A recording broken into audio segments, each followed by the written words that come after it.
Agora, ao vivo, da sede do SBT, o debate com os candidatos à presidência da República. Uma realização em parceria com o portal UOL e o jornal Folha de São Paulo. O nosso debate será transmitido simultaneamente pelo site do SBT, portal UOL, site da Folha de São Paulo, YouTube, Facebook e Twitter. Você, telespectador, pode participar da nossa sala digital por meio da hashtag DebateSBT. Participam desse debate os seguintes candidatos: Guilherme Boulos, do PSOL, Ciro Gomes, do PDT, Cabo Daciolo, do Patriota, Geraldo Alckmin, do PSDB, Álvaro Dias, do Podemos, Marina Silva, da Rede, Fernando Haddad, do PT e Henrique Meirelles, do MDB. O candidato que se sentir pessoalmente ofendido poderá pedir o direito de resposta e cada situação será avaliada pela comissão jurídica da organização deste nosso debate. E cada direito de resposta, se for concedido, terá duração de 1 minuto. O candidato Jair Bolsonaro, do PSL, que sofreu um ataque durante um evento de campanha, está internado e, por isso, não pôde comparecer a este debate.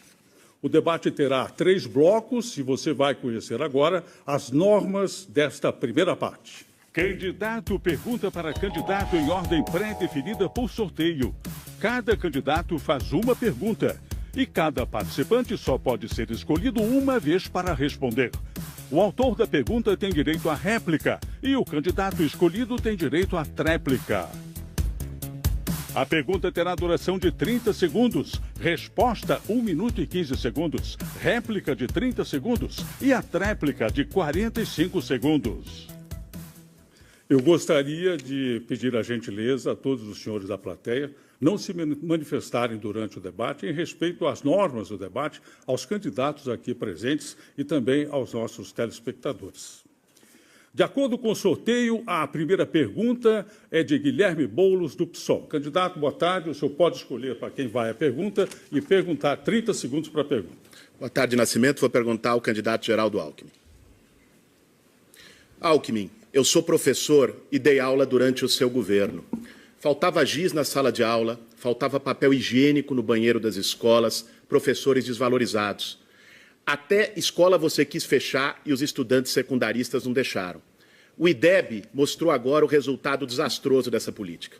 Agora, o que eu e o Brasil todo queremos saber sobre educação, Alckmin, é cadê o dinheiro da merenda?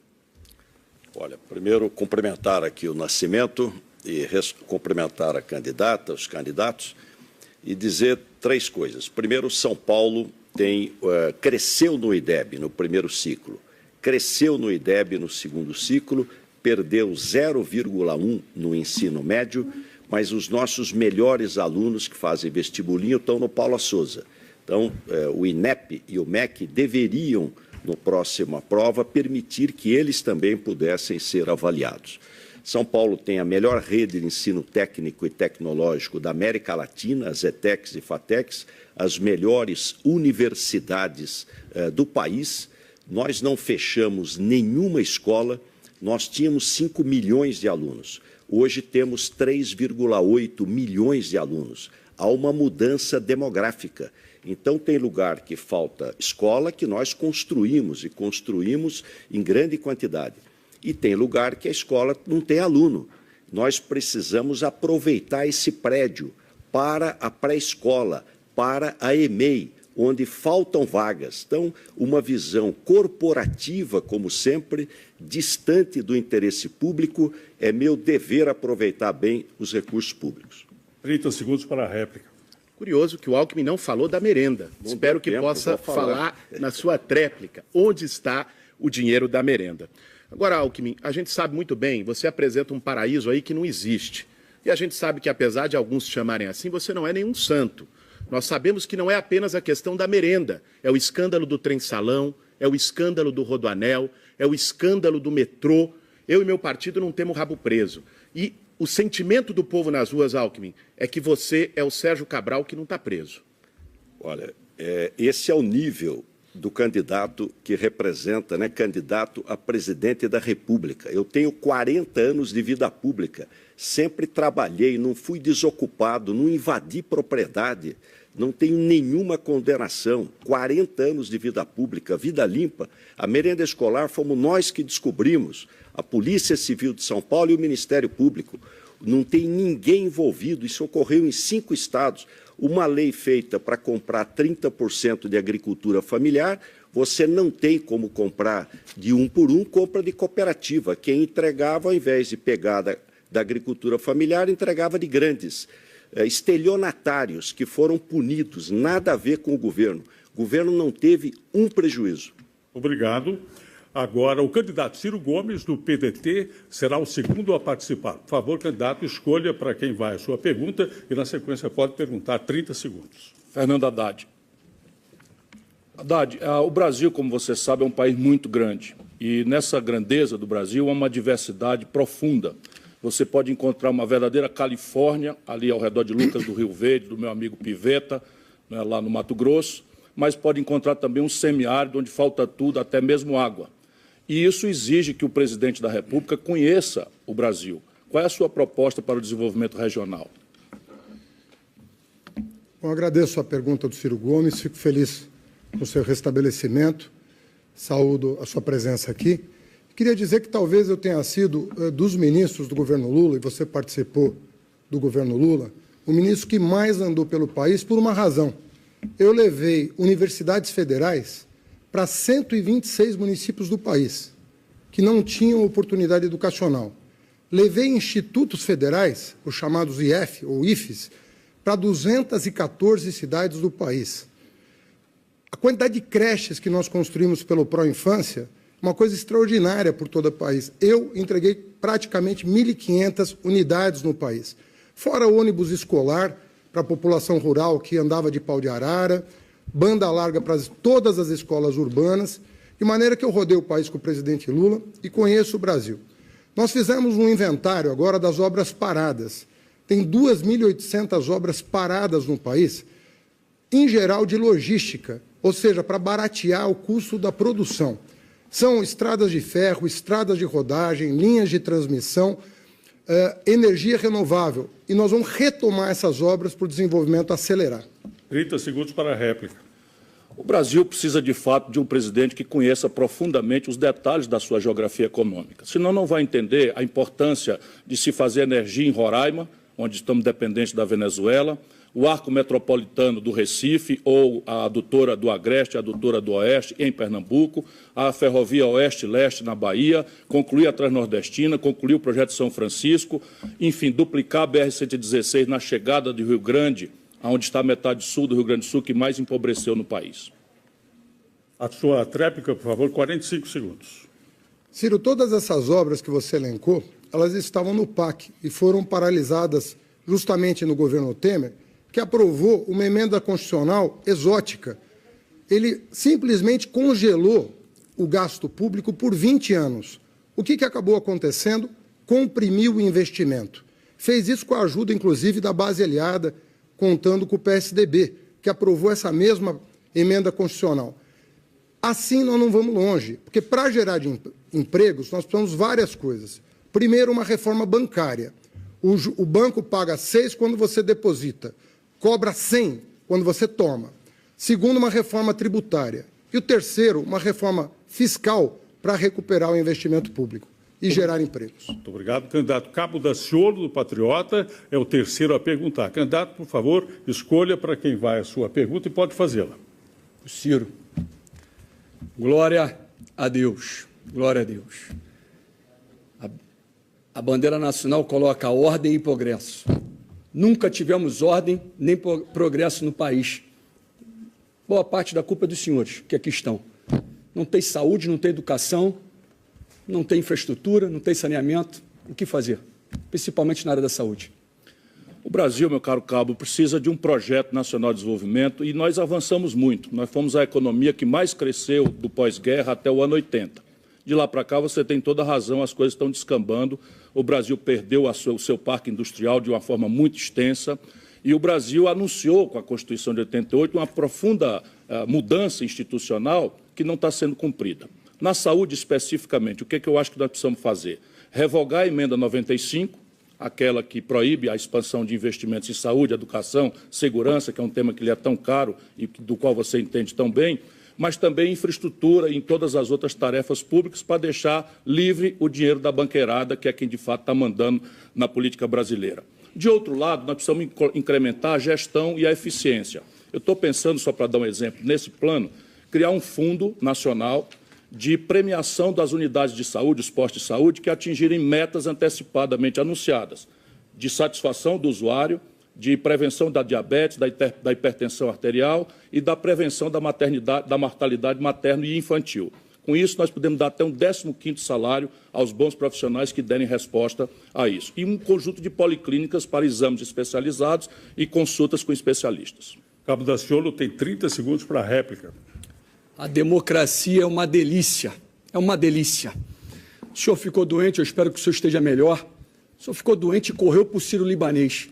E o povo? O povo corre para onde? Cadê a saúde do povo? O povo está morrendo e o que os senhores fazem para o povo? Chega no momento político, os senhores sabem tudo, fala bonito, fala lindo, tem explicação para tudo, mas não muda nada. Nem lá no Ceará do senhor lá. Tem nada, mudança nenhuma. Fala e nada acontece. Por que o senhor não foi para o hospital público também? Por que o senhor não foi lá onde o povo frequenta? O povo está sofrendo, o povo está morrendo. Por favor, na resposta. Eu não fui por duas razões. Primeiro, porque o médico que me acompanha e faz a prevenção estava operando e me pediu para ir lá onde ele estava e eu não estava de emergência. Mas eu já trabalhei muito, já pus para funcionar mais de 20 UPAs, já pus para funcionar mega hospitais regionais. O meu estado, Cabo Daciolo, tem a menor mortalidade infantil do Brasil, sendo um dos estados mais pobres do país. Eu fui ao plenário das Nações Unidas receber o Prêmio Mundial de Combate à Mortalidade Infantil. E, evidentemente, que eu compreendo a sua indignação e me associo a ela. Mas eu sou daqueles 20% de brasileiros que, não sendo demagogo, posso pagar plano de saúde. Minha preocupação de fazer uma saúde pública que preste já tem dela testemunho. E eu, presidente da República, vou melhorar para todo mundo. Mas eu sou daqueles poucos que pode pagar plano de saúde e não sou um demagogo para dizer o oposto. Obrigado. A quarta pergunta agora de Geraldo Alckmin, do PSDB. Candidato, a sua vez, para quem o senhor vai perguntar? Olha, vou perguntar para o candidato Álvaro Dias. Uma das grandes preocupações hoje, preocupação de quem está nos assistindo, é a falta de emprego. 13 milhões de pessoas desempregadas, mais outro tanto no desalento. De outro lado, um grande déficit habitacional, mais de 6 milhões de famílias sem ter oportunidade de ter a sua casa própria. Nós investimos muito aqui em São Paulo na moradia. 1% do ICMS é só para moradia. Qual a sua proposta, candidato? Bem, nos últimos anos, os governos diziam que estavam gerando empregos. Alguém que diz que gerou mais de 10 milhões de empregos. Quando o mundo estava economicamente com o céu de brigadeiro, crescendo muito, o Brasil só crescia mais do que o Haiti, e diziam que nós estávamos vivendo o espetáculo do crescimento. Na verdade, ficaram devendo muito, enganaram o povo brasileiro. Para gerar empregos, é preciso, primeiro, romper com esse sistema perverso, esse sistema do balcão de negócios, né, do aparelhamento do Estado, que esgota a capacidade financeira, que coloca no governo gente incompetente, incapaz de propor qualquer reforma, de promover qualquer reforma. É evidente que nós temos que fazer uma reforma tributária inteligente, que enxugue esse modelo, que reduza o número de tributos. É evidente que temos que desburocratizar, oferecer uma regulação competente, segurança jurídica, combater corrupção para atrair os investimentos que se foram expulsos pela corrupção do nosso país. Assim geraremos emprego e cresceremos. Candidato Alckmin, a réplica de 30 segundos. Olha, uma das maneiras mais rápidas de gerar emprego é através da construção civil.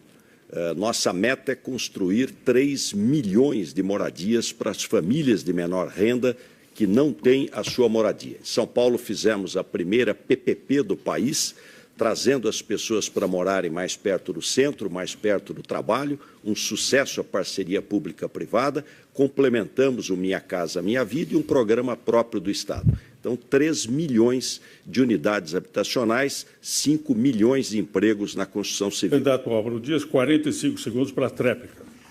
como nós vamos romper com esse sistema corrupto do balcão de negócio, eu tenho coragem de apresentar uma proposta. Caso contrário, eu não teria.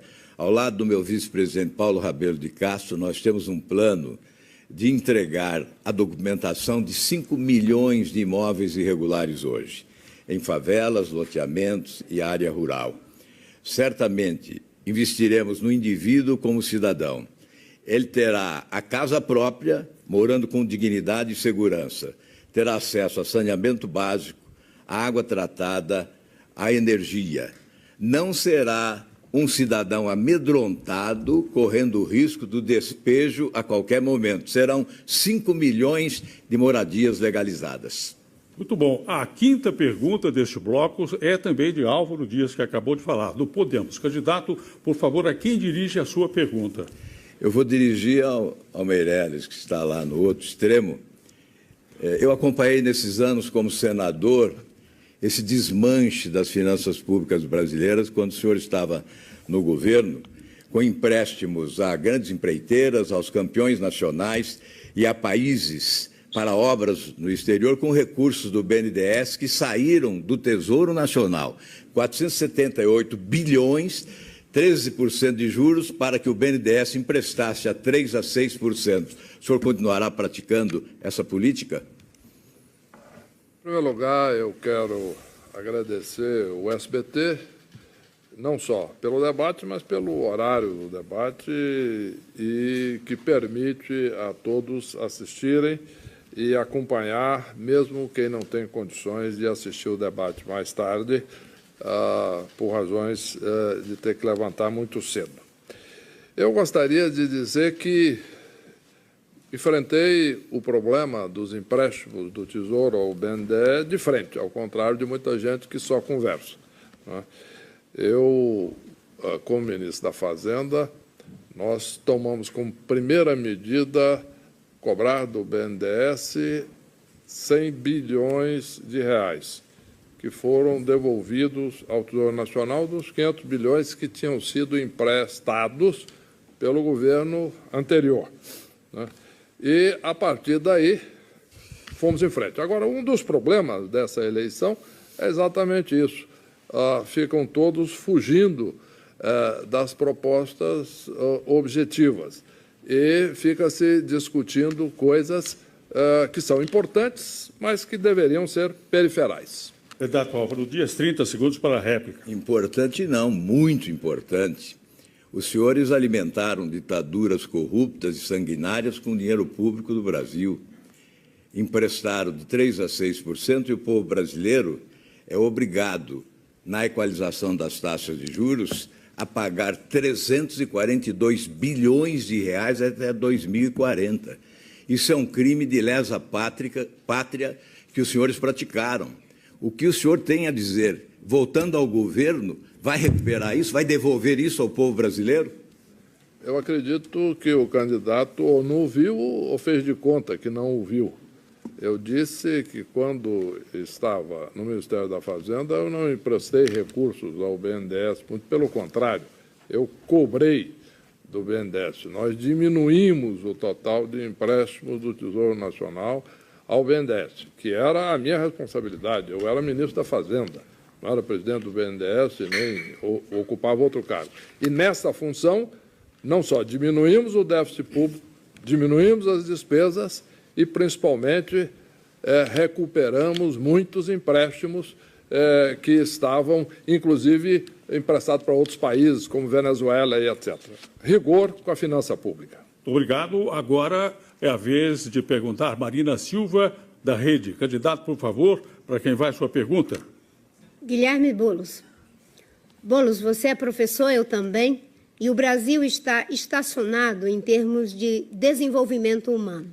E quando se trata de desigualdade social, nós perdemos e caímos 17 posições. Qual é a sua proposta para poder reparar essa queda do Brasil do ponto de vista internacional nas políticas sociais para o desenvolvimento humano?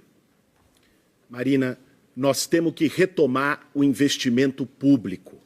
Quando o governo investe em saúde, educação, moradia, saneamento básico. Em todas as áreas, isso gera emprego e melhora a vida das pessoas. E o problema do Brasil, ao contrário do que diz o Temer e a sua turma, não é falta de dinheiro. Dinheiro tem, é que ele está mal distribuído e não chega onde tem que chegar. Tem que ter coragem de enfrentar esse sistema de privilégios. Dinheiro tem, se tiver coragem de fazer os ricos pagarem imposto. Hoje, quem tem menos no Brasil paga mais. Super rico não paga. Quem tem um carro paga imposto e IPVA. Quem tem um jatinho, um helicóptero, não paga nada. Tem que ter coragem de enfrentar o Bolsa Banqueiro. 400 bilhões de reais todos os anos que vão para pagar taxas de juros exorbitantes da dívida pública. Se enfrentar o sistema dos bancos, se enfrentar o privilégio tributário dos super ricos, vai ter dinheiro.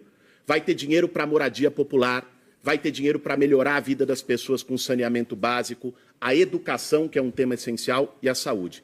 Para enfrentar a desigualdade, tem que ter coragem de tomar lado e enfrentar os privilegiados. Candidata Marina Silva, réplica, 30 segundos. Amanhã eu vou lançar, lá no estado do Piauí, o programa Renda Jovem, para poder combater a evasão escolar. Hoje, uma grande quantidade de jovens não ficam na escola. Nós vamos criar uma poupança para que os jovens tenham um depósito a cada ano que ele passa no ensino médio, a ponto de, quando ele terminar o ensino médio, ele vai ter uma poupança em torno de R$ 3.700. É assim que nós vamos melhorar a vida dos jovens. Candidato Boulos. É essencial. Para dar um exemplo, apenas a tributação de lucro e dividendo, que é o dinheiro que as empresas pagam para os seus acionistas no fim do ano, daria 60 bilhões de reais todos os anos para o país. Isso dá para fazer 1.200.000 novas vagas na universidade pública.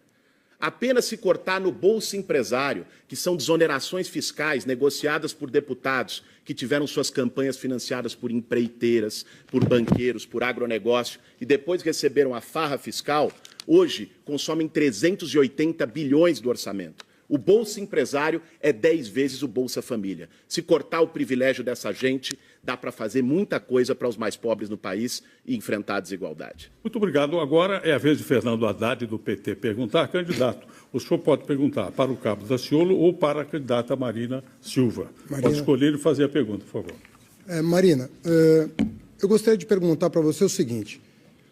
Emprego, geração de emprego vai ser uma obsessão do meu governo desde o primeiro dia. E eu participei de governos que geraram em 12 anos 20 milhões de postos de trabalho. Queria perguntar para você, quais são as medidas que você vai tomar para gerar empregos e se você é a favor de duas medidas do governo Temer, o teto de gastos e a terceirização da reforma trabalhista. O que eu vou fazer para gerar emprego é, em primeiro lugar, recuperar a credibilidade. Hoje, o país está no fundo do poço, em função da corrupção, dos governos do PT, do PMDB e do PSDB, que hoje estão todos juntos na mesma vala comum da corrupção. Recuperar a credibilidade é fundamental para poder ter investimento, tanto externo como interno. E, com isso, nós vamos poder recuperar os empregos na construção civil, vamos poder recuperar emprego no turismo e nós vamos controlar gasto público, não é congelando o orçamento público, deixando a saúde como está, como fez o governo do Temer, que foi colocado onde está pelo Partido dos Trabalhadores, junto com a Dilma, que o escolheu para ser vice. Nós vamos controlar gasto público, sim, mas fazendo com que se gaste apenas a metade do crescimento do PIB quando tiver superávit primário, porque os trabalhadores não podem pagar essa conta. Nós queremos que o Brasil volte a crescer, sobretudo combatendo corrupção que desvia 200 bilhões do dinheiro do povo brasileiro. Fernando Haddad tem 30 segundos para a réplica. Olha, me desculpe, mas quem botou o Temer lá foram vocês. O Temer traiu a Dilma e não conseguiria chegar à presidência se não fosse o apoio da oposição. E você participou desse movimento pelo impeachment para colocar o Temer lá, com as consequências conhecidas. Mas eu gostaria de perguntar de novo, você vai revogar o teto de gastos e a terceirização da reforma trabalhista? Isso é fundamental, Marina, para que o trabalhador saiba de que lado você está. Não defendo terceirização de atividade meio e nem defendo esse teto que foi feito pelo Temer, que foi vocês sim do PT, que se juntaram com ele para poder afundar o Brasil. É muito engraçado, Haddad. Você vir falar do Temer e do impeachment, quando você foi pedir a bênção para o Renan Calheiros, que também apoiou o impeachment. São 2 pesos e 2 medidas. Nós vamos controlar gasto público sem precisar congelar o orçamento do jeito que está congelado. Nós vamos, sim, respeitar os trabalhadores, porque temos compromisso com eles. Não é no discurso, é na prática. O PT faz o discurso dos trabalhadores e se junta com o Temer para fazer e levar o Brasil para o buraco. Muito obrigado. 8ª e última pergunta deste bloco, de Henrique Meirelles, do MDB. Por favor, candidato, a sua pergunta deve ser dirigida ao Cabo Daciolo. Cabo Daciolo. Quando fui presidente do Banco Central, criei as condições para tirarmos 40 milhões de brasileiros da pobreza. Qual a sua proposta para diminuir a pobreza no Brasil? A democracia é muito boa mesmo. Nós estamos agora diante de uma pergunta de um banqueiro para um soldado do Corpo de Bombeiro. É muito gostoso isso. Dizer para o senhor que hoje, para conhecimento de todos, nós temos mais de 400 milhões na extrema pobreza. Nós temos mais de 50 milhões na pobreza, vivendo com R$400. Quando eu falo extrema pobreza, eu estou falando vivendo com R$140 por mês. Sabe o que é interessante? O interessante é que o senhor fez parte do governo do Lula, do Lula em bom período, e o senhor, naquele período, o senhor fez algo muito interessante e muito importante para a nação. O senhor diminuiu a dívida externa. Foi grandioso, hein, aquele passo. Só que naquele ano, a taxa de juro da dívida externa era de 4,5%. O senhor pegou dinheiro emprestado do banco público, uma taxa de 18%. O senhor fez o Brasil ficar endividado a 4 vezes mais. Foi isso que o senhor fez. Esse que é o cenário que nós estamos vivendo no nosso país. Infelizmente, o que acontece é que o senhor e os banqueiros do Brasil ficam roubando a nação e matando o nosso povo. Só que isso vai mudar. E eu acredito, para a honra e glória do Senhor Jesus, que num futuro bem próximo, o senhor e muitos outros vão aceitar o Senhor Jesus como libertador e salvador da vida e vão começar a tratar o próximo da maneira que gostaria de ser tratado. E aí começa a mudança e a transformação. Tira o povo da pobreza. Candidato Meirelles, a réplica, 30 segundos. Cabo, se você continuar querendo ser candidato a presidente nas próximas eleições, você vai ter que estudar um pouco mais. Você vai descobrir, inclusive, que eu nunca fui banqueiro, eu fui bancário, eu trabalhei em banco, cheguei a uma posição de presidente do banco por mérito próprio e muito trabalho.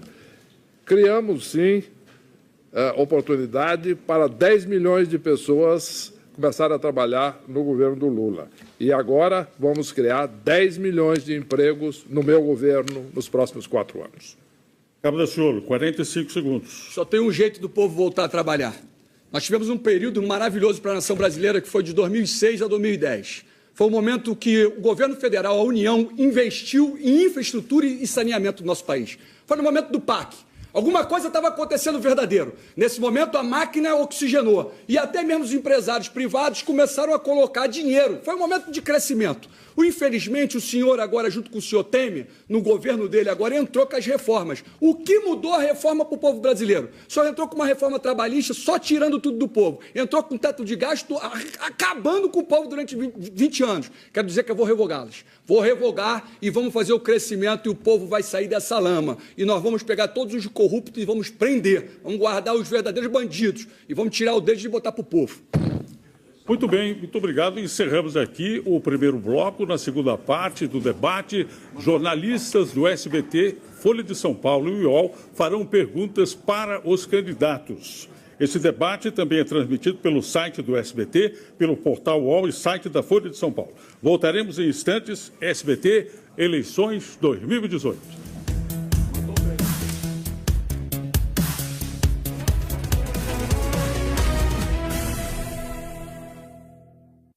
Vocês vão ter que preparar um bolo vestido de...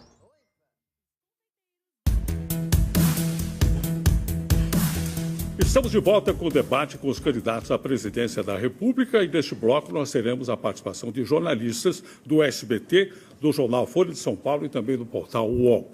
Você, telespectador, também pode acompanhar tudo pelo site do SBT, Portal UOL, Folha de São Paulo, YouTube, Facebook e Twitter.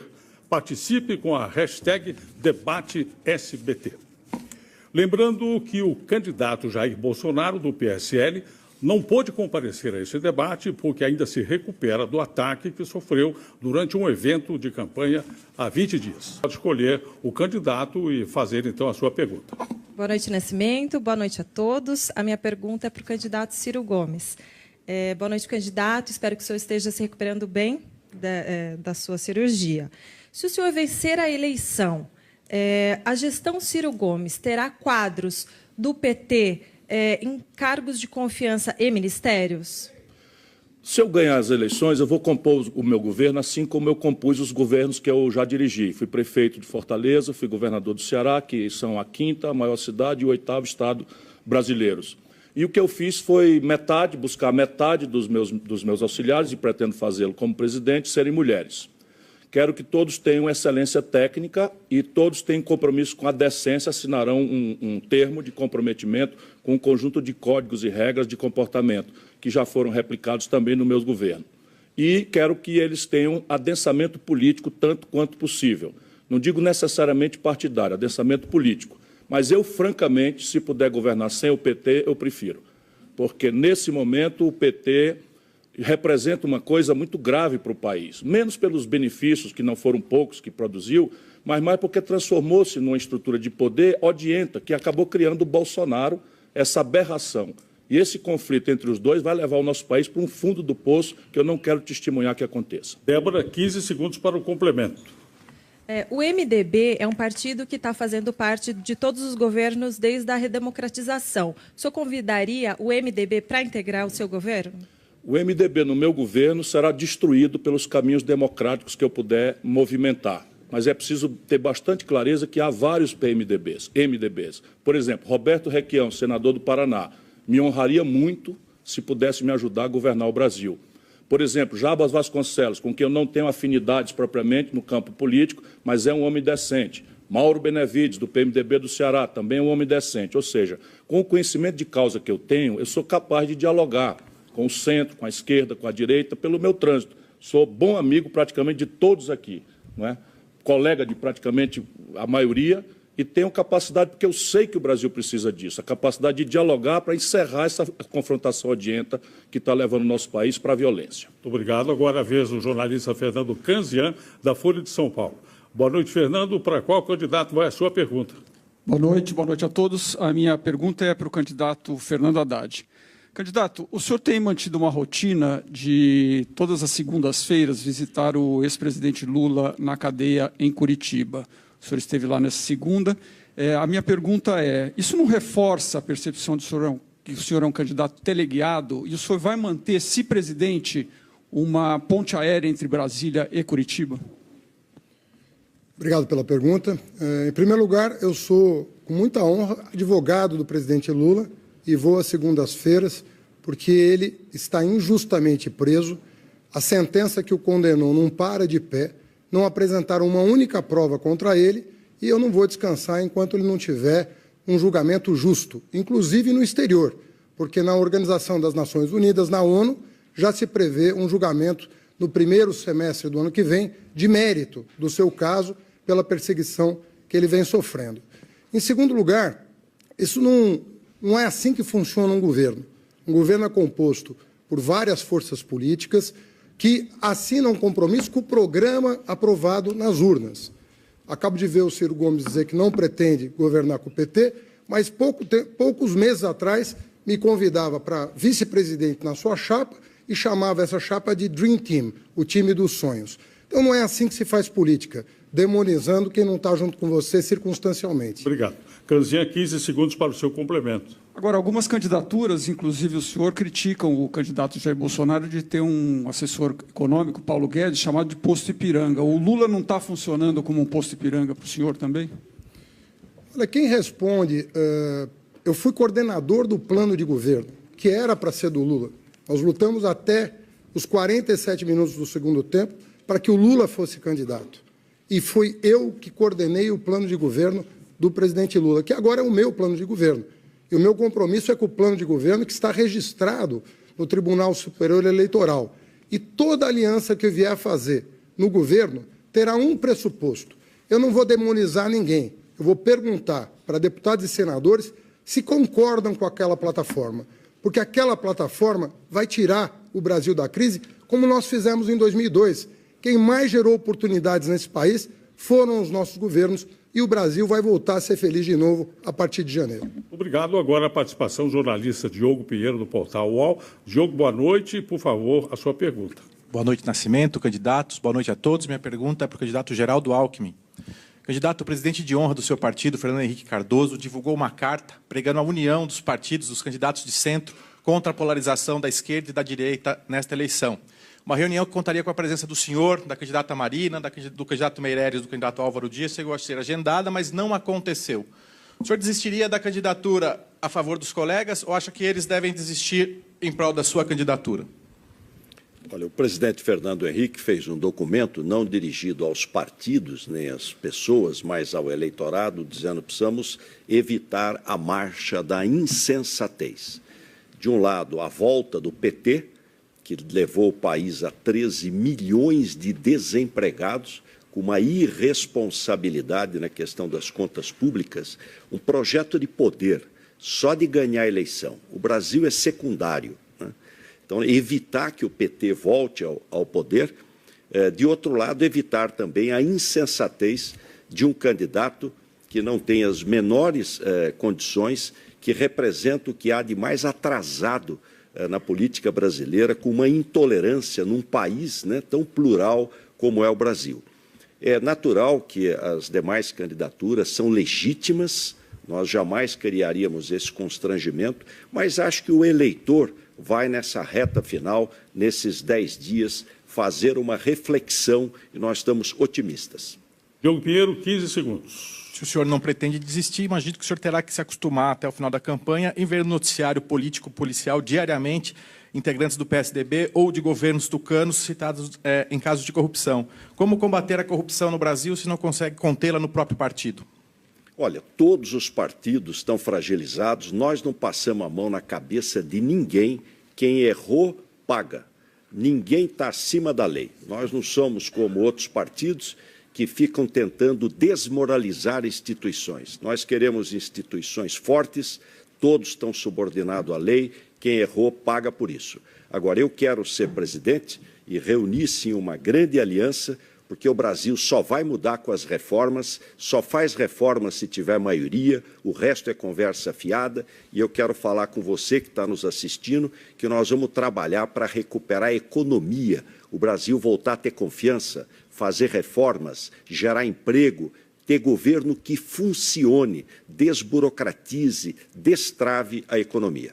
Jornalista Débora Bergamasco, do SBT, fará a segunda pergunta. Por favor, Débora. Minha próxima pergunta é para o candidato Guilherme Boulos. Candidato, o senhor defende muito a participação popular nas decisões do governo, a convocação de plebiscitos e referendos. E o senhor também defende o uso recreativo de algumas drogas. Eu queria saber se o senhor levaria esse tema para a consulta popular. Primeiro, Débora, boa tarde a você e dizer que nós defendemos a participação popular, antes de tudo, porque esse sistema político está podre. O sistema político brasileiro é o do toma lá, dá cá. Quem chega lá negocia cargo e ministério em troca de apoio no parlamento. Esse sistema fez um partido como o PMDB, que nunca ganhou uma eleição presidencial, está em todos os governos. Com a gente, não. Nós vamos, pela primeira vez na história desse país, botar o PMDB na oposição. Democracia não pode ser apenas apertar um botão a cada 4 anos e depois ir embora para casa. E é por isso que o povo tem que ser chamado a decidir, com plebiscitos, com referendos, com conselhos, ou seja, com uma série de formas de participação popular, a começar com um referendo dia 1º de janeiro de 2019 para revogar as medidas do Michel Temer. Reforma trabalhista que retirou direitos, reforma do ensino médio e ainda a PEC do teto de gastos que congelou investimentos sociais. Débora, 15 segundos. E um referendo, uma consulta popular ou um plebiscito para o uso recreativo de drogas. considerando que o senhor precisa da aprovação do Congresso para aprovar o chamamento de um referendo ou plebiscito.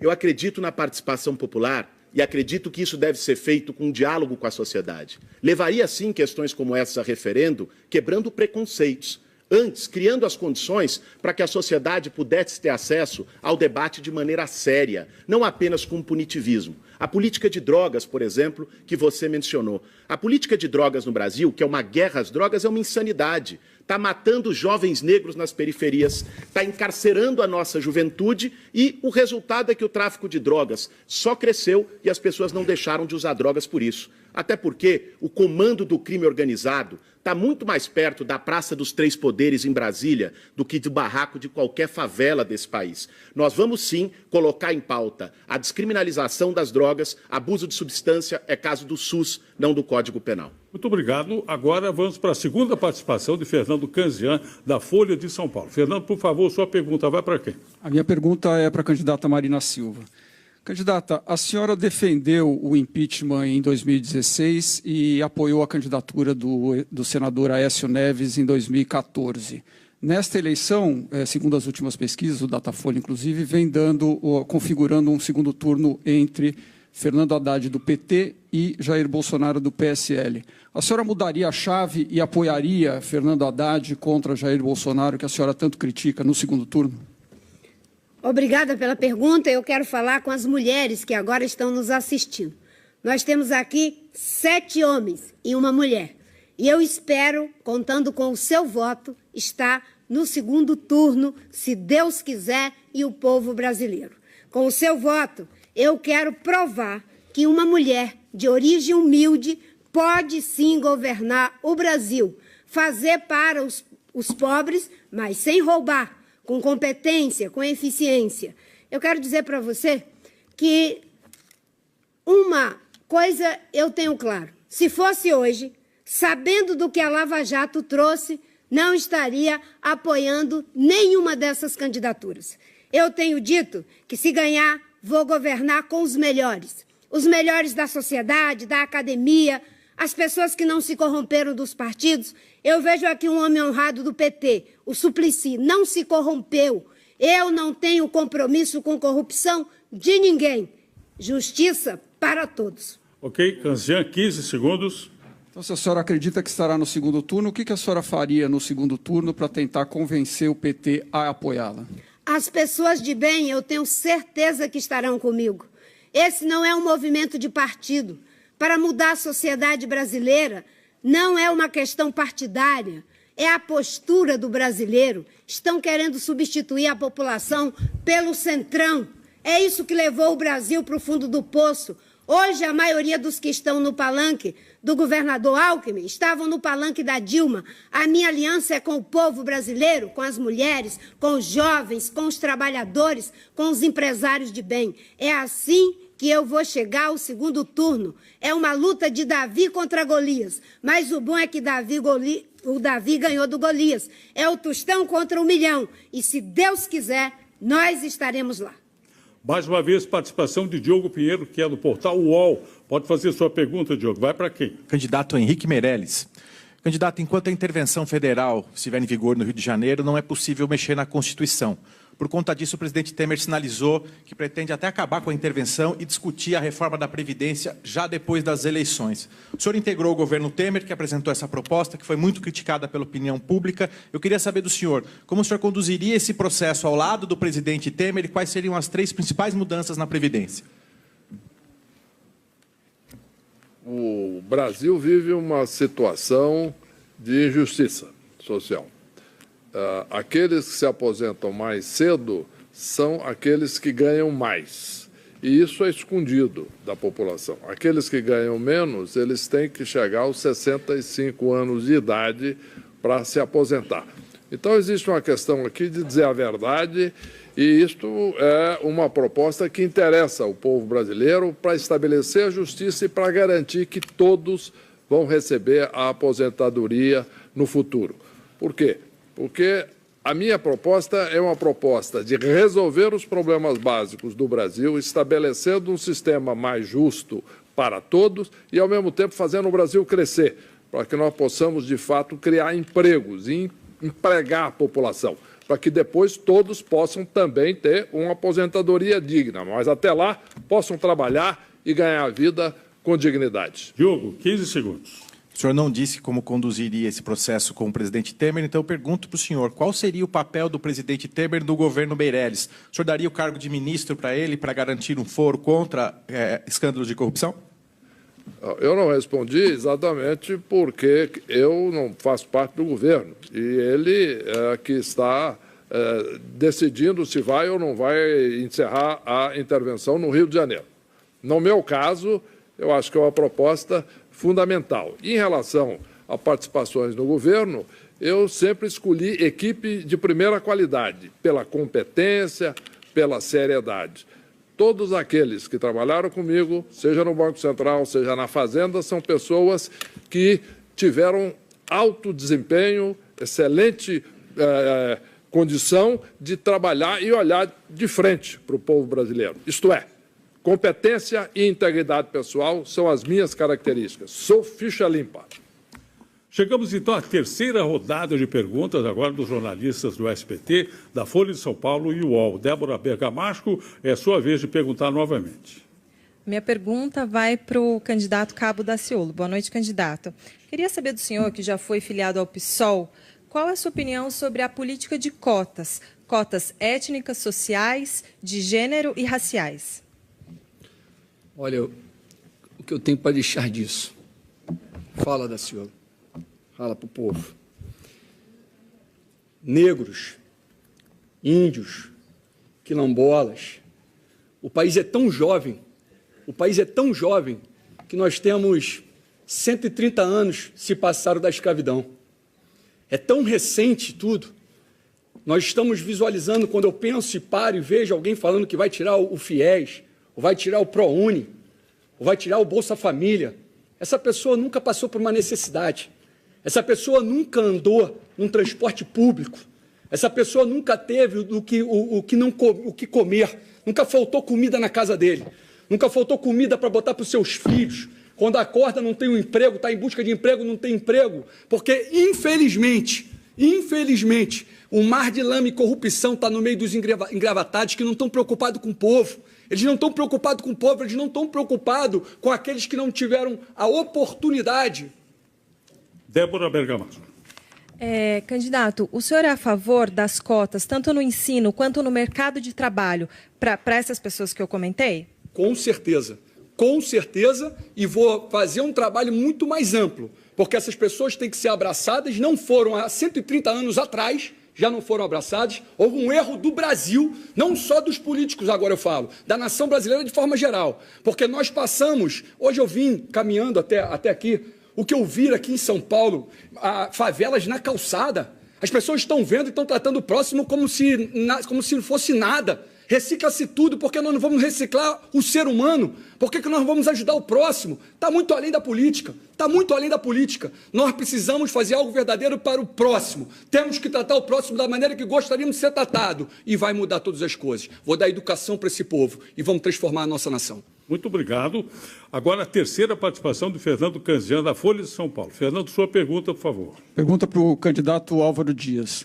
Candidato, o senhor tem 2% das intenções de voto e, com esse percentual, dificilmente poderá estar no segundo turno, se as coisas não mudarem.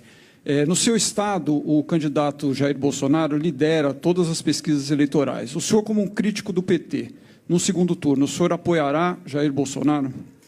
Bom, primeiro eu tenho esperança que essa eleição seja para escolher o melhor, que o eleitor escolha o melhor, mas seja, sobretudo, um estímulo à honestidade, à competência, à experiência administrativa, porque ao ouvir aqueles que já passaram pelo governo ou que apoiaram os últimos governos, eu fico espantado com o que ouço. Fazem mágicas para justificar determinadas atitudes, como fez há pouco alguém que me respondeu. Portanto, eu ainda acredito no despertar do povo brasileiro.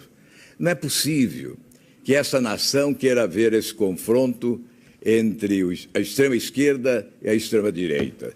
dispensando a experiência administrativa, a competência, dispensando a honestidade daqueles que se empenharam para cumprir a sua missão, atendendo exatamente às exigências da sociedade brasileira. Canziani, 15 segundos. Nesse caso, o senhor vier a ser presidente, então, o senhor apoiará a ida para o seu lugar do seu primeiro suplente, o empresário Joel Malucelli, que foi preso recentemente no Paraná por suspeitas de corrupção em obras viárias no Estado? Ele já encaminhou à mesa do Senado, veja como as pessoas são diferentes, ele já encaminhou à mesa do Senado uma carta abrindo mão da possibilidade de assumir o Senado enquanto esse impasse não for dirimido, enquanto não houver conclusão desse inquérito. Agora, o que nós queremos evitar é a volta de uma organização criminosa ao poder no país, porque há um rastro de sangue no itinerário percorrido por aqueles que governaram o Brasil nos últimos anos. Eu lembro do Toninho, eu lembro do Celso Daniel, eu lembro de 7 testemunhas que foram assassinadas, são corpos sepultados no túmulo da impunidade. E o Brasil não pode mais admitir o retorno da organização criminosa. Obrigado. Chegamos, então, ao fim do segundo bloco do debate com candidatos à presidência da República, realizado pelo SBT, UOL, Folha de São Paulo. Depois do intervalo, os candidatos voltarão a fazer perguntas para candidatos. As jornalistas Carolina Guarda e Solange Boulos estão na sala digital do SBT. Nascimento, e nós acompanhamos em tempo real os comentários nas redes sociais, em transmissão no YouTube, no Facebook e também no Twitter. Estamos em primeiro lugar aí nos assuntos mais comentados no mundo. Já são 51 mil comentários no Facebook. Você pode participar usando a hashtag DebateSBT. Nascimento.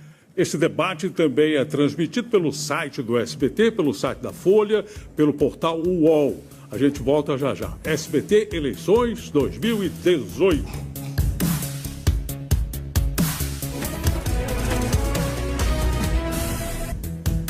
E vamos então para o terceiro bloco do debate promovido pelo SBT, a Folha de São Paulo, portal UOL. Agora os candidatos voltarão a fazer perguntas entre si. Você, telespectador, pode acompanhar tudo pelo site do SBT, pelo site da Folha, pelo portal UOL, YouTube, Facebook, Twitter. Participe com a hashtag DebateSBT. Mais uma vez, eu gostaria de lembrar que o candidato Jair Bolsonaro, do PSL, não compareceu a esse debate porque ainda se recupera do ataque sofrido durante um evento de campanha. Pela ordem do sorteio, a primeira pergunta deste bloco será feita pelo candidato Henrique Meirelles, do MDB. Candidato, por favor, sua pergunta. Eu quero fazer uma pergunta ao candidato Geraldo Alckmin. Candidato, vamos falar de eficiência. O Estado de São Paulo deve finalmente completar a linha 5 do metrô. O problema é que isso demorou 20 anos. Esse é o tipo de eficiência que você pretende levar para Brasília? Olha, São Paulo é um estado que mais investe hoje no Brasil. Nós pegamos o metrô com 69 quilômetros e vai terminar o ano com praticamente 100 quilômetros de metrô. Nesses próximos dias estão sendo inauguradas mais 3 estações da linha 5 do metrô. Estação Chácara Clabim, Estação de Santa Cruz e Estação Hospital São Paulo.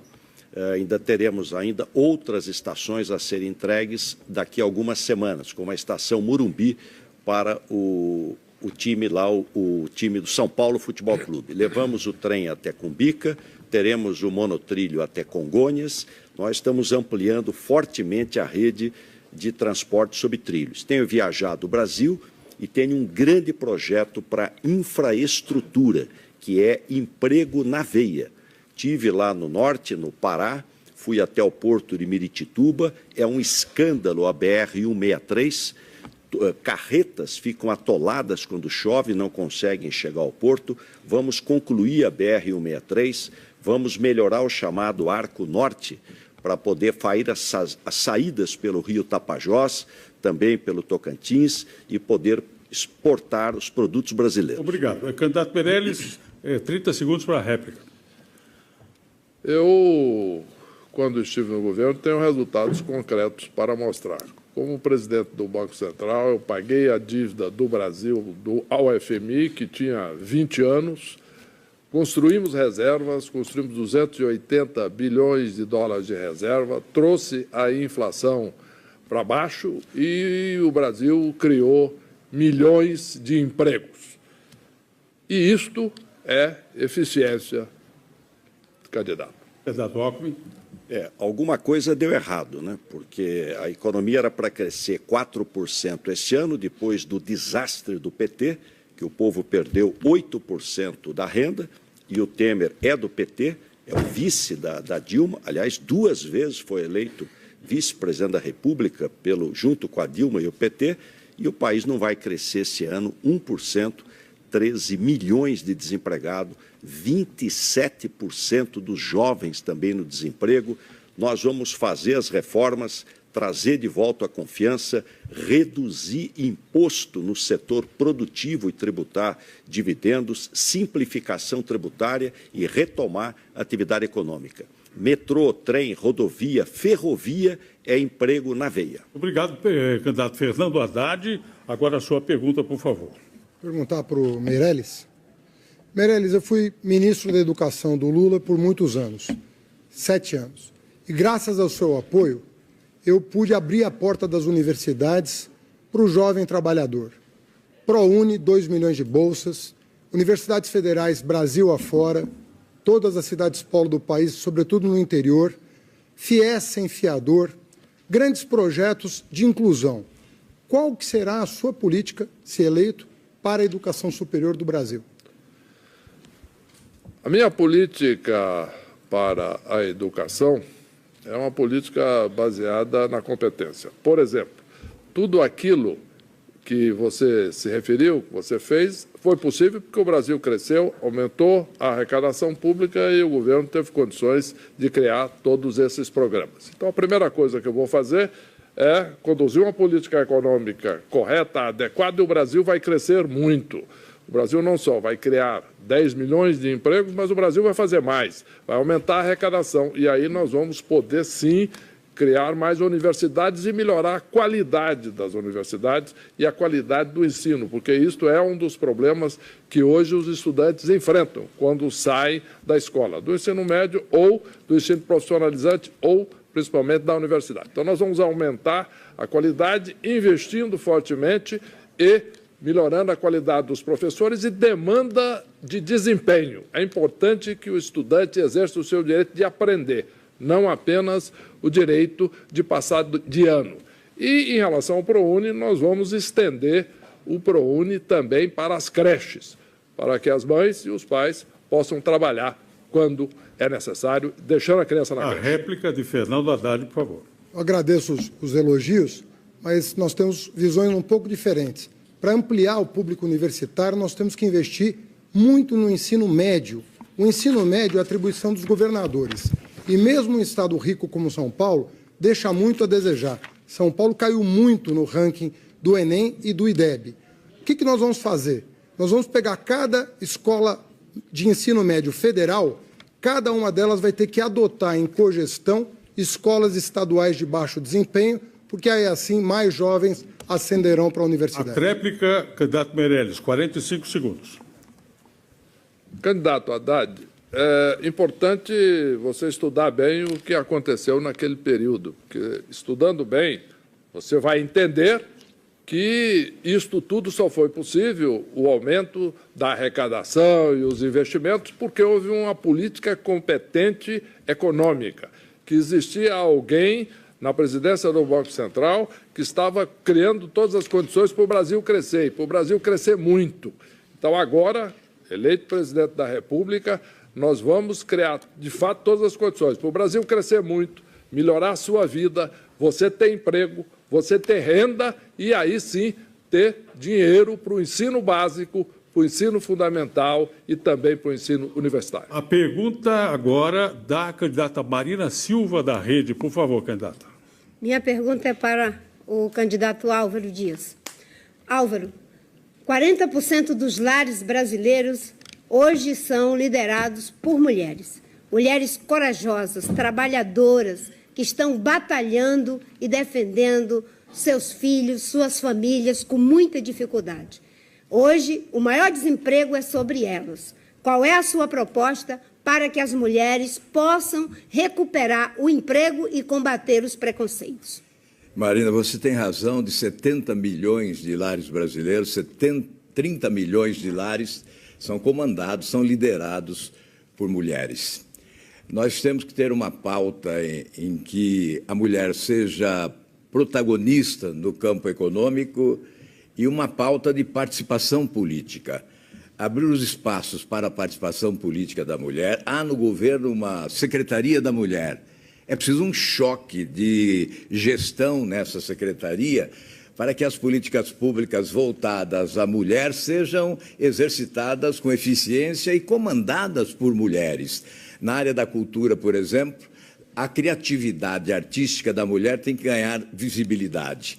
Mas a mulher simples, a mulher humilde, a mãe, ela tem que ser tratada com o carinho que o governo deve a ela devotar, com investimentos maciços, especialmente em educação infantil. Desde o pré-parto, a mulher tem que ser atendida com saúde de qualidade, segurança, creche para as crianças, enfim, um investimento vigoroso na faixa etária de 0 a 6 anos, para que a mulher seja uma mãe feliz. A réplica de Marina Silva, por favor. Eu e meu vice, Eduardo Jorge, nós lançamos o programa Vida Digna, para que as mulheres tenham saúde de qualidade, possam ser atendidas quando precisam. E lançamos um programa de atendimento às creches. Vamos abrir 2 milhões de vagas em creches para que as mulheres deixem seus filhos, possam trabalhar e recuperar cada vez mais a sua capacidade de ter autonomia econômica e social. Álvaro Dias, 45 segundos. Eu e o meu vice, Paulo Rabelo, temos uma proposta que dobra a sua, Marina. Tomara que consigamos chegar lá. 4 milhões de vagas em creches, instituindo também o Vale Creche para que a mãe possa escolher em que creche quer colocar o seu filho. O investimento nessa faixa etária de R$1 é retorno de R$12, R$13. É o maior investimento. Se nós investirmos vigorosamente nessa faixa, fazendo a mãe feliz, podendo trabalhar, ajudar o seu marido no orçamento familiar, tendo o filho bem cuidado, nós vamos reduzir os índices de violência, de corrupção, nós vamos melhorar a qualidade do emprego e do salário, e o Brasil vai se desenvolver mais. Candidato Álvaro Dias, que acabou de responder, agora é a vez do senhor fazer a sua pergunta. Quem é que falta? Falta Guilherme Boulos, Ciro Gomes, Cabo Daciolo, Marina Silva, Fernando Haddad. Eu vou perguntar para o Fernando Haddad. Desde o início da campanha, eu tenho anunciado que nós pretendemos isentar do imposto de renda aquele que ganha até R$5.000 por mês. Você chegou como representante do preso que está em Curitiba e anuncia a mesma coisa. Mas pode nos explicar como fará se antes o PT não fez? O que nós fizemos foi muito importante para o Brasil. No orçamento federal, o pobre não se via.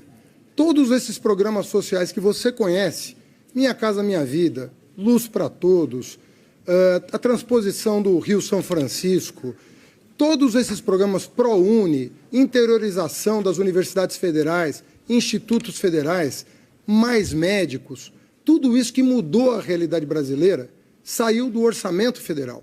Ou seja, a população mais pobre se viu no orçamento. Nós temos agora uma nova tarefa, que é trabalhar ao lado da receita. No Brasil, o pobre paga muito imposto e o rico praticamente não paga. Quem recebe dividendo, porque é empresário, não paga impostos. Isso da época do governo Fernando Henrique Cardoso. Nós vamos inverter essa lógica. É difícil, porque o Congresso resiste. Mas, nesse momento de crise, nós não temos outra chance que não melhorar a renda disponível da classe trabalhadora para que ela possa consumir mais e fazer a roda da economia girar. E, em segundo lugar, a reforma bancária, tema no qual você não toca, talvez por compromissos anteriores. Álvaro Dias, a réplica de 30 segundos. Olha, na Olimpíada da mentira e da ficção, o PT ganha medalha de ouro. A mentira e a mistificação têm sido arma do PT para iludir o povo brasileiro. Em 2007, eu trabalhei duro para derrubar a CPMF. Em janeiro, o PT aumentou o IOF para recuperar os 40 bilhões que perdera com o fim da CPMF. E agora alega que vai reduzir impostos. O PT é implacável com o pobre, ele distribui a pobreza. Candidato Haddad, 45 segundos. O senhor foi senador do PSDB e apoiou o governo Fernando Henrique, campeão de aumento de carga tributária no Brasil. Fernando Henrique Cardoso aumentou a carga tributária de 26% para 32% do PIB. Nós não aumentamos 1% do PIB a carga tributária. Pelo contrário, fizemos o pobre ter acesso ao orçamento público. Todos os programas que eu citei são do PT. O senhor não tem o menor respeito com a população beneficiária de todos esses programas, inclusive os que eu fiz no Ministério da Educação. O pobre, o negro, a mulher chegaram na universidade graças a esses programas. O filho do pedreiro virou doutor. É o oposto do governo Fernando Henrique que o senhor apoiou. O oposto. Obrigado. Agora a pergunta eu do candidato Geraldo Alckmin. ao mediador, direito de resposta. Direito de resposta solicitado pelo candidato Álvaro Dias será respondido, já vou dizer, discutido lá pela Comissão Jurídica do debate. Já informarei o senhor. Agora vamos para a pergunta do candidato Geraldo Alckmin, do PSDB. Para quem vai a sua pergunta, candidato? Olha, a minha pergunta vai para o candidato Ciro Gomes. O Ciro foi até secretário da Saúde do Estado do Ceará e hoje uma grande preocupação da população é a saúde. A população ficando mais idosa, a medicina mais cara, mais sofisticada, como é que a gente consegue melhorar? São Paulo nós fizemos 16 hospitais novos e 23 ambulatórios médicos de especialidades para poder avançar mais na saúde. Sua proposta, candidato? A minha proposta para a saúde, a tarefa, acho que se divide em dois caminhos, como diria o Meirelles aqui com as mãos, né? Primeiro, revogar 95, que é uma emenda que proíbe a expansão do investimento por 20 anos. Sem isso, todos os nossos compromissos nada passam do que boas intenções ou mentira. E não há aqui nenhum inocente, portanto, quem disser que vai fazer qualquer coisa sem revogar entre nós aqui, diria assim, meu elegante pai, estará faltando com a verdade. A segunda questão é entender, basicamente, como é que nós podemos dar eficiência à atenção básica e à prevenção, afora todo um conjunto de outras providências que passam do saneamento básico até os hospitais mais sofisticados. Mas duas coisas são prioritárias. Uma, a prevenção na unidade básica de saúde. O que é que eu quero fazer? Criar um fundo de 4 bilhões de reais para distribuir 100 mil reais de prêmio para cada unidade de saúde, ou seja, cada posto de saúde, que atinja metas de prevenção da maternidade, da mortalidade materna e infantil e prevenção de diabetes, prevenção de hipertensão e satisfação do usuário. Ou seja, o usuário com a sua identidade protegida vai dizer se foi bem atendido. A outra coisa são os exames especializados e as consultas com especialistas. Nós temos uma rede de policlínica no Ceará, feita em consórcios, que eu pretendo espalhar por todo o Brasil, numa conta de 617. Candidato Alckmin, 30 segundos.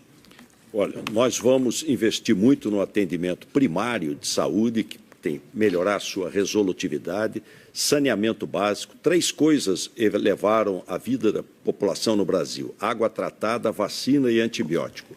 Um grande programa de medicamentos, melhorando o acesso ao medicamento. Vou reduzir imposto na reforma tributária dos remédios. Hoje, até ainda andando em Santo André, uma senhora ainda falou que precisa diminuir o preço do remédio e garantir também o acesso aos medicamentos gratuitos. Ciro Gomes, 45 segundos. Para além dessas providências que eu já anunciei, é necessário também que o Brasil fortaleça uma indústria da saúde. Os remédios são muito caros, os atendimentos são crescentemente muito caros, porque inacreditável e criminosamente, ao longo dos últimos 15 anos, o Brasil simplesmente perdeu a capacidade de industrializar os produtos que precisamos. Só para o brasileiro ter ideia, esse ano nós estamos gastando mais de 15 bilhões de dólares, o que chega perto de 50 bilhões de reais, gerando emprego nos Estados Unidos e na Europa, comprando prótese, cama de hospital, remédios, fármacos, químicos, etc. Portanto, fazer saúde mais barata significa também produzir no Brasil aquilo que, com dinheiro do brasileiro, nós estamos comprando de fora, gerando os empregos aqui. Obrigado. Eu gostaria de informar a todos e ao candidato Álvaro Dias que o seu pedido de direito de resposta a Fernando Haddad foi negado. Vamos agora para a pergunta do candidato Cabo Daciolo, do Patriota. Por favor, Cabo Daciolo, a sua pergunta. Por gentileza, quais são os candidatos que eu tenho para perguntar aqui? O senhor pode perguntar para Guilherme Boulos ou Marina Silva? Eu vou falar com a Marina. Candidata Marina, nós tivemos há pouco o fundo partidário e o fundo eleitoral. O que você pode dizer sobre o fundo partidário e o fundo eleitoral e também sobre a reforma da Previdência? O fundo partidário e o fundo eleitoral estão exagerados. É dinheiro público em grande quantidade para as campanhas políticas. Eu defendo o financiamento público de campanha, mas não na quantidade que foi aprovado pelos grandes partidos, PT, PSDB, PMDB e DEM, para se perpetuarem no poder. O fundo partidário e o fundo eleitoral não precisam ser milionários. E nós temos que mobilizar a sociedade para que ela possa contribuir para as campanhas. Em relação à nossa postura diante dessas questões de financiamento público de campanha, nós da Rede temos muito claro que o financiamento deve ser transparente, que a população brasileira não deve se render a essa lógica do Caixa 2. Por isso que nós somos contra o Caixa 2 e vamos criminalizar o Caixa 2, que graçou nas campanhas do PT, do PMDB, do PSDB, durante as eleições de 2014, principalmente, que foi desvendado pela Lava Jato. Candidato Cabo Daciolo, 30 segundos para a réplica. Nação brasileira, eu estou falando de 2.600. 2.600.000. 2.600.000. Que saiu da saúde, que saiu da educação, tirou do povo. Nós nem aceitamos esse dinheiro. Nós tivemos o Meirelles gastando 43 milhões na sua campanha, nós gastamos R$700. Previdência, nós vamos revogar. Vamos revogar. Ou melhor, ela nem entrou, ela nem vai acontecer. Candidata Marina Silva, ela é 45 segundos para a tréplica, por favor. Glória. Nós estamos fazendo, nós da Rede, uma campanha franciscana.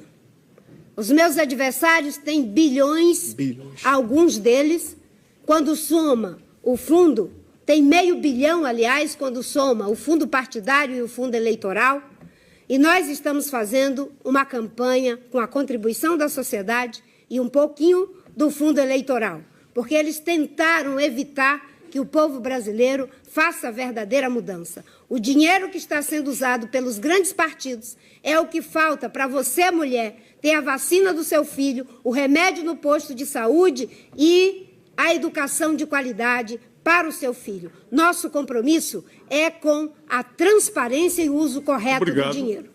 Obrigado. A sétima pergunta agora deste bloco de Ciro Gomes, do PDT. Candidato, a sua pergunta deve ser dirigida ao Guilherme Boulos.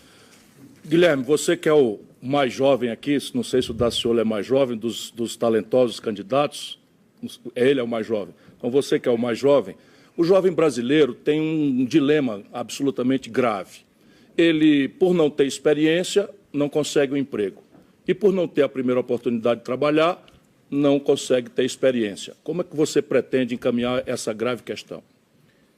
Olha, Ciro, existem 3 questões fundamentais para a juventude.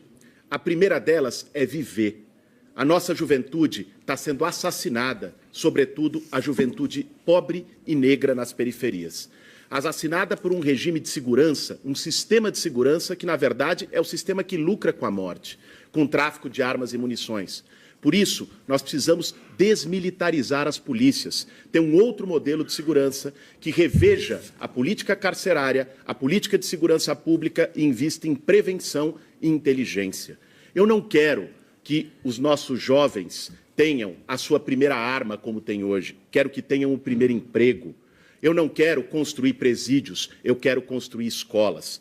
A primeira questão é dar uma virada na política de segurança pública para que a nossa juventude possa viver, dar fim ao genocídio dos jovens negros nas periferias. Em relação ao emprego, é preciso dar oportunidades, retomando investimento público de verdade e efetivando a lei do jovem aprendiz, que já existe e, se fosse regulamentada e efetivada por esse governo, geraria de imediato 900 mil empregos, dando a primeira oportunidade de emprego ao jovem brasileiro. Candidato Ciro Gomes, 30 segundos.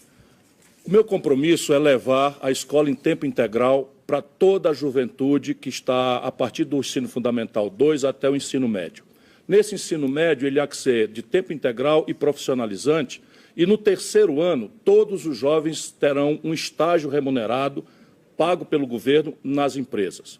Alguém pode achar que isso é um sonho e que isso é uma mirabolância. Não é. Isso já está acontecendo em uma de cada 3 escolas de nível médio do estado do Ceará, que é um dos estados mais pobres do Brasil. Se o Ceará pode, muito mais pode o Brasil. Candidato Boulos, 45 segundos para a tréplica. Precisamos falar também de educação. O jovem brasileiro precisa viver, o jovem brasileiro precisa trabalhar e o jovem brasileiro precisa ter a oportunidade de estudar. É fundamental que a gente amplie o acesso às universidades públicas no nosso país, amplie a política de cotas, de permanência estudantil e reveja esse modelo que hoje está dando dinheiro para as grandes corporações de ensino privado. O investimento no FIES é maior do que nas universidades públicas, além de endividar os jovens. Nós temos que construir um modelo de transição, fazer auditoria nas contas dessas corporações como a Croton e criar essas vagas na universidade pública, dando oportunidade que o jovem possa ter acesso ao ensino superior. Muito bem. A oitava e última pergunta será de Guilherme Boulos, do PSOL, que deve dirigir a sua pergunta ao cabo Daciolo, por favor. Daciolo, as mulheres são a maioria da população brasileira e têm, historicamente, os seus direitos negados. Mesmo assim, tem candidato como Bolsonaro que acha que as mulheres têm direito demais. Ele defende que as mulheres ganhem menos que os homens e agora fez uma proposta em relação ao imposto de renda que vai fazer com que famílias que ganhem até 2 salários mínimos, a maioria chefiada por mulheres, tenham que pagar imposto de R$ 400. Você acha isso justo? Não, não acho isso justo. Não acho isso justo. E quero deixar para a nação brasileira, mulheres da nação brasileira, na minha casa, na minha família, as mulheres são prioridade. E as mulheres vão ser prioridades também no meu governo. Vão fazer parte direto do nosso governo, vão estar conosco no nosso governo, meio a meio, 50% dos ministérios homens, 50% mulheres, com o mesmo salário. Com o mesmo salário. E nós queremos elevar a moral das mulheres, porque as mulheres, ela tem uma dificuldade além dos homens, porque as crianças, os filhos, que muitas delas não têm como levar para a creche, não tem como botar na creche, estão lá com as mães, e elas ficam com os filhos e ainda vão trabalhar. E muitos de nós não reconhecemos isso. Mulheres no nosso governo vai ser muito bem valorizada, sim. Sim, eu quero aproveitar também que eu estou aqui com a presença da minha mãe, uma pessoa especial, e da minha esposa, uma pessoa especial. Mãe, eu te amo. Varô, eu te amo. Tá? E as mulheres brasileiras, amo todas vocês. E vou tratar todas as mulheres do Brasil com respeito. Cabo Daciolo, 51. Glória a Deus. Candidato Boulos, 30 segundos. Glória a Deus. Daciolo, a gente já estava com saudade de você aqui no debate. Amém. Mas eu acho que, além de amor, há uma questão que é a igualdade de oportunidades. Nós temos que apoiar a luta das mulheres por salário igual. Nós temos que apoiar a luta das mulheres contra a violência machista e pelo direito de decidir sobre seus corpos. As mulheres são a maioria da população brasileira e vão salvar o país do atraso. Mais da metade da população de mulheres rejeita Bolsonaro e vão estar nesse próximo sábado num grande ato por ele não. Cabo Daciolo, 45 segundos para a tréplica. Olha, um dos grandes motivos da nação estar nesse atraso total, fala-se que nós falamos ordem e progresso. Não tem ordem e não tem progresso nenhum. É justamente não darmos os valores para as mulheres brasileiras. O local delas, local de dignidade, lado a lado em cadeira de posição elevada. Não olhando para a mulher não pode sentar nessa cadeira. Pode sim, e no nosso governo vai sentar.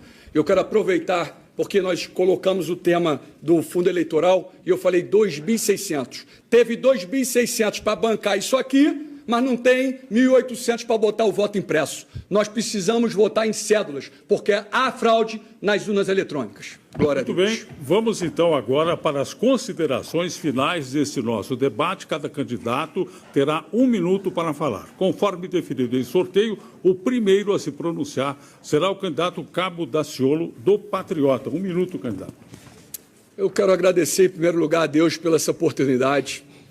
Quero pedir à nação brasileira: desperta, ó tu que dorme.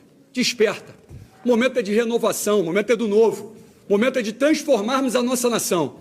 Você que está pensando em votar branco, nulo e abstenção, tivemos nas últimas eleições mais de 37 milhões de brasileiros que votaram branco, nulo e abstenção. Nos dê uma oportunidade. E eu quero aproveitar aqui todos que estão nos ouvindo, 200 milhões de brasileiros. Nós vamos ser eleitos, só quero fazer um ato profético. Eu estou profetizando para a nação brasileira. Eu vou ser o próximo presidente da República, para a honra e glória do Senhor Jesus, em primeiro turno, com 51% dos votos. Você crê nisso? Sem fé é impossível agradar a Deus. Toda a honra e toda a glória será dada para o nosso Senhor Jesus Cristo. Dizer a todos que juntos somos fortes, que nenhum passo daremos atrás e que Deus está no controle. Mulheres brasileiras, amo vocês. Glória. Obrigado. A vez do candidato Guilherme Boulos, do PSOL. Todos dizem que vão mudar o Brasil, mas ninguém muda o Brasil andando com os mesmos de sempre. Eu sou candidato a presidente pela primeira vez, mas estou há mais de 16 anos lutando ao lado das pessoas que lutam por moradia e por direitos sociais. Nessa luta, eu aprendi 2 coisas muito importantes.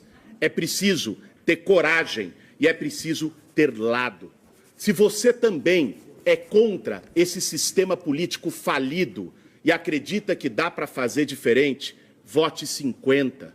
Se você também não aceita que os planos de saúde continuem lucrando bilhões, enquanto tem gente morrendo na fila do SUS com falta de remédio e médico, vote 50. Se você também defende que as mulheres ganhem o mesmo salário que os homens, vote 50. Contra o sistema, vote no que você acredita. Vote PSOL, vote Boulos 50. Obrigado. Agora as considerações finais do candidato Ciro Gomes, do PDT. Agradecendo a todos, aos ilustres opositores, ao SBT, eu me dirijo a você, meu irmão, minha irmã brasileiros, ou que não se decidiram, ou que estão decidindo o seu voto contra um candidato ou contra um partido. Se você é eleitor do Bolsonaro porque é contra o PT, desculpa, nós não podemos concordar com isso, embora você que mande. Se você é eleitor do PT porque não quer votar no Bolsonaro, desculpa, eu tenho um profundo respeito por isso. Mas por que eu digo isso me arriscando a ser mal entendido? É porque o Brasil não aguenta mais essa polarização. Esse enfrentamento de um votar contra o outro acaba produzindo esse resultado que nós estamos assistindo desde 2014. Garotos se agredindo na internet, famílias se dividindo. Eu quero propor a você que tenham ficha limpa, que tenham boas ideias, tenham experiência, conheço profundamente o Brasil, que me dê uma chance. Todas as pesquisas mostram que eu ganho do Haddad e ganho do Bolsonaro no segundo turno. Mas, para isso, eu preciso estar no segundo turno e, para isso, eu peço o seu voto para o número 12. A vez agora do candidato Henrique Meirelles, do MDB. Por favor, as suas considerações, 1 minuto. Boa noite a todos. Obrigado pela atenção. O que nós vimos aqui hoje foi um ringue e um show. Todos brigando contra todos, mas ninguém brigando pelo que de fato interessa a você. A minha briga é por emprego, renda e dignidade para você. Isto se conquista com trabalho. Isto se conquista com um candidato eleito presidente da República que tem competência, já mostrou o resultado, como eu mostrei que sei criar empregos e que seja alguém honesto e que tenha uma vida limpa, alguém de confiança. Quando você vai escolher alguém para deixar o seu filho, você escolhe alguém de confiança. A confiança é a base de tudo. Por isso, eu te digo, no dia 7, chame o Meirelles e vote 15. Obrigado. Agora as considerações finais do candidato Fernando Haddad, do PT. brasileiros, brasileiras, um prazer estar aqui nesse debate. Quero dizer que meu governo será pautado por um princípio, o princípio de ampliar as oportunidades. Isso se faz de duas maneiras, ampliando a oportunidade de emprego, trabalho e ampliando a oportunidade de educação. Com trabalho e educação, nós sairemos da crise, de qualquer crise, porque a pessoa que tem uma dessas duas coisas tem um caminho pela frente. E nós provamos que isso é possível. Ao longo do período de 12 anos de estabilidade democrática, em que o resultado da urna era respeitado, nós geramos 20 milhões de postos de trabalho. Quase triplicamos o número de brasileiros e brasileiras nas universidades, jovens pobres que não teriam a menor condição de estudar. E nós vamos fazer o Brasil voltar a ser feliz de novo com essas duas palavras mágicas, trabalho e educação. Vote 13. Obrigado. Agora será a vez do candidato Geraldo Alckmin, do PSDB. Quero agradecer a você que ficou conosco aqui ao longo deste debate, trazer uma palavra à família brasileira, dizendo que o Brasil ficou um país caro. Olha o preço do combustível, olha o preço do gás, olha o preço da energia elétrica, o emprego sumiu, 13 milhões de desempregados, não tem investimento, o Brasil tem pressa, não pode errar de novo, nem o PT voltar, que é o responsável por tudo isso, nem o candidato da discriminação, que não vai levar a não ser a violência, e mais da metade da população não quer nenhum nem outro. Nós precisamos agora de uma grande reflexão. O Brasil tem tudo para se recuperar. O mundo está crescendo bastante, gerando emprego, tem muito recurso, trazer investimento para o Brasil, o jovem ter oportunidade, reduzir custo Brasil para a família brasileira poder viver melhor. Por isso, com humildade, peço o seu voto e o seu apoio. Obrigado, candidata Marina Silva, da Rede. 1 minuto para as suas considerações finais. Eu quero falar com todos aqueles que estão nos acompanhando até agora, agradecer a vocês por estarem participando conosco do debate. Eu quero dizer uma coisa para cada um que está nos acompanhando, principalmente você, mulher. Você não sabe a alegria, o orgulho que eu tenho de estar aqui representando você. Temos aqui 7 homens e você sabe o quanto é difícil uma mulher de origem pobre, analfabeta até os 16 anos, ex-empregada doméstica, está aqui disputando honestamente, competentemente, palmo a palmo. Geralmente, quando tem uma bagunça ou uma briga dentro da família, ninguém chama o Meirelles, não. Chama uma tia, chama uma mãe, chama uma avó, chama uma mulher corajosa para botar ordem na casa, unir todo mundo e fazer a família conversar. É isso que eu vou fazer como mulher. Não tenho ódio de ninguém e vou governar com os melhores do Brasil. Obrigado. O 8º candidato a fazer considerações finais é Álvaro Dias, do Podemos. Eu havia solicitado direito de resposta para explicar que fui realmente do PSDB, apoiei o governo durante 7 meses, mas fui expulso porque apoiei a instalação de uma CPI para investigar a corrupção. Sempre fui contestador, sempre fui inquieto, irrequieto, desconfortável, sempre combati esse sistema corrupto. Estou agora nesta campanha, na tentativa de impedir que volte uma organização criminosa. Quando falei em rastro de sangue, porque como senador investiguei e ouvi os áudios de autoridades brasileiras orientando testemunhas para impedir a elucidação de vários crimes que tiveram origem na morte do prefeito de Santo André, Celso Daniel, cujos irmãos tiveram que fugir do Brasil com medo da morte. É preciso impedir a volta da organização criminosa. E ao dizer boa noite a todos, eu quero dizer que vou agora a Itaquera ver Corinthians e Flamengo. Boa noite. Bem, senhoras e senhores, em nome do SBT, do portal UOL, do jornal Folha de São Paulo, eu quero agradecer a participação dos senhores candidatos e também dos jornalistas aqui presentes. Esperamos que esse debate tenha ajudado você, eleitor, a conhecer melhor as propostas dos candidatos à presidência da República. As campanhas dos candidatos que passaram para o segundo turno já confirmaram a participação no debate que acontecerá no dia 17 de outubro, 15 para 6 da tarde. SBT Eleições 2018. Uma boa noite e fique agora com o SBT Brasil.